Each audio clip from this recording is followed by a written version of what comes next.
कोई बात नहीं चाचू, सब ठीक ठाक है. All is well, all is well, all is well, all is वेल.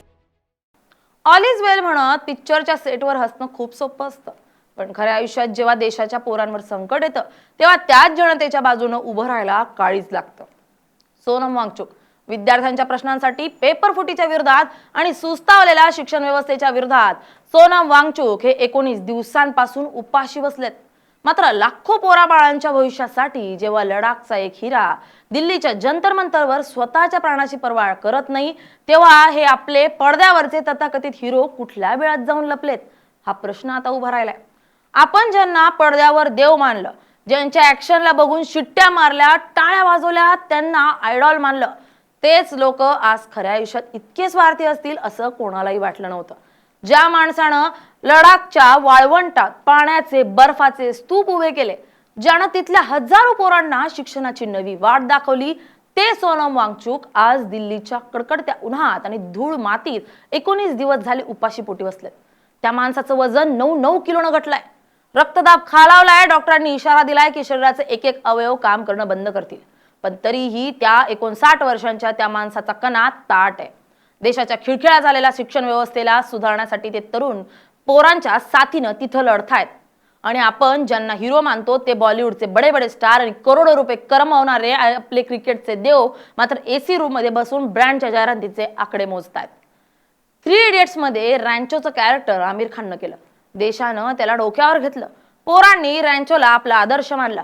पण आज जेव्हा तोच खराखुरा रॅन्चो दिल्लीत उपोषणाला बसलाय, तेव्हा त्या पडद्यावरच्या रॅन्चोच्या तोंडून एक शब्द फुटेना झालाय. मात्र ज्याला आपण चित्रपटात व्हिलन समजलो, जो चतुर रामलिंगम म्हणजेच ओमी वैद्य, त्या माणसानं निदान दुरून का होईना पण एक व्हिडिओ बनवून वांगचुक यांच्यासाठी चिंता तरी व्यक्त केली आहे. लोकांना जाग तरी केलंय. मग हे बाकीचे मुख्य हिरो आज काय गप्प आहेत का? दोस्तासाठी काही पण करणारे राजू, फरहान आता कुठे गेलेत? अभिनेता आर माधवन सध्या दुबई येथे स्थायिक झालेत, तर अभिनेता शर्मन जोशी हे मुंबईत मस्त राहत आहेत. वीरू सहस्त्रबुद्धे म्हणजेच बोन इराणी मुंबईत आपल्या आलिशान घरात निवांत राहत आहेत. करीना कपूर या सुद्धा आलिशान जीवन जगतायत. मात्र यातील एकानंही खऱ्या खुऱ्या रॅन्चोसाठी तोंडातून ब्र देखील काढलेला नाहीये. 3 इडियट मध्ये एक डायलॉग आहे, सर्कस का शेर भी चाबुक के डर से बैठना सीख जाता है, पर उसे वेल ट्रेन कहते, वेल एज्युकेटेड नाही. बाकी तुम्ही समजदार आहात. या मोठ्या लोकांना देशाशी, इथल्या विद्यार्थ्यांशी किंवा लोकांच्या भावनांशी काहीही घेणं देणं नाहीये. त्यांना भीती आहे त्यांच्या करोडोंच्या ब्रँड एंडोर्समेंट्सची. त्यांना भीती आहे सोशल मीडियावर ट्रोल होण्याची. त्यांना भीती आहे की सत्ताधाऱ्यांच्या विरोधात किंवा व्यवस्थेच्या विरोधात बोललो तर आपल्या मागे चौकशांचा ससेमिरा लागेल, आपले चित्रपट फ्लॉप होतील, आपली श्रीमंती धोक्यात येईल. त्यांचा हा सगळा आव आणलेला देशप्रेम फक्त 15 ऑगस्ट आणि 26 जानेवारी पुरताच मर्यादित असतो. जेव्हा त्यांना एखादा देशभक्तीपर चित्रपट रिलीज करून लोकांच्या खिशातले पैसे ओढायचे असतात, बाकीच्या वेळी सामान्य माणसानं कितीही रक्त सांडू दे त्यांना काही फरक पडत नाही. अशी चर्चा आणि संताप आता सोशल मीडियात व्यक्त होतोय. क्रिकेटचे देव म्हणून आपण ज्यांना पुजतो त्यांची तरी काय वेगळी गोष्ट आहे का? देशात कुठेही अन्याय होऊ देत, शेतकरी रस्त्यावर येऊ देत की विद्यार्थी लाठी खाऊ देत, हे आपले क्रिकेटर्स कधीही तोंड उघडत नाहीत. पण एखाद्या कंपनीची जाहिरात करायची असेल, जुगाराच्या ऍप्सची जाहिरात करून तरुणाईला बर्बाद करायचं असेल तर हे सर्वात पुढे असतात. आपण त्यांना देव मानण्याची चूक केली, कारण खरा देव तो असतो जो संकटाच्या वेळी आपल्या माणसांच्या पाठीशी उभा राहतो, स्वतःचा जीव धोक्यात घालून लढतो. हे खऱ्या आयुष्यातले देव आहेत, जे स्वतःला झिजवून इतरांच्या आयुष्यात प्रकाश आणतायत. सोशल मीडियावरची चर्चा सुरू आहे की ज्यांना आपण व्हिलन समजतो ते प्रत्यक्षात हिरो आहेत. अभिनेता प्रकाश राज, सयाजी शिंदे, अभिनेत्री झीनत अमन, रुबिना दिलैक आणि अभिनेता अभय देओल यांनी सोनम वांगचुक यांच्या बिघडत चाललेल्या प्रकृतीबद्दल चिंता व्यक्त करत सरकारला संवादाचं आवाहन केलंय. जनतेची ताकद ही कुठल्याही सेलिब्रिटीपेक्षा मोठी असते.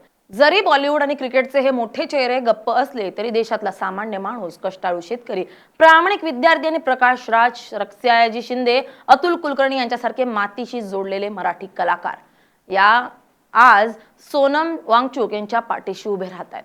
अतुल कुलकर्णींनी तर स्वतः तिथे उपोषण करून वांगचुक यांच्या लढ्याला बळ दिलंय. आता वेळ आली आहे की आपणही हे ओळखायला शिकलो पाहिजे की पडद्यावरचा नट हा फक्त पोटासाठी नाटक करणारा कलाकार असतो. तो आपला आदर्श असू शकत नाही. आपला आदर्श तो लडाखचा हिरा असला पाहिजे, जो आज दिल्लीच्या जंतर मंतरवर देशाच्या भविष्यासाठी मरणाला सामोरा जातोय. ज्यांच्या ऍक्शनवर आपण शिट्ट्या आणि टाळ्यांची बरसात केली, त्या तथाकथित लोकांची मनस्थिती आज जंतर मंतरवर स्पष्ट झाली आहे. सोनम वांगचुक स्वतःचे प्राण पणाला लावून विद्यार्थ्यांसाठी लढतात. पण कोट्यावधींचे ब्रँड जपणारी बॉलिवूडची टोळी मात्र पुढे नाही आली. Bureau report LS Marathi.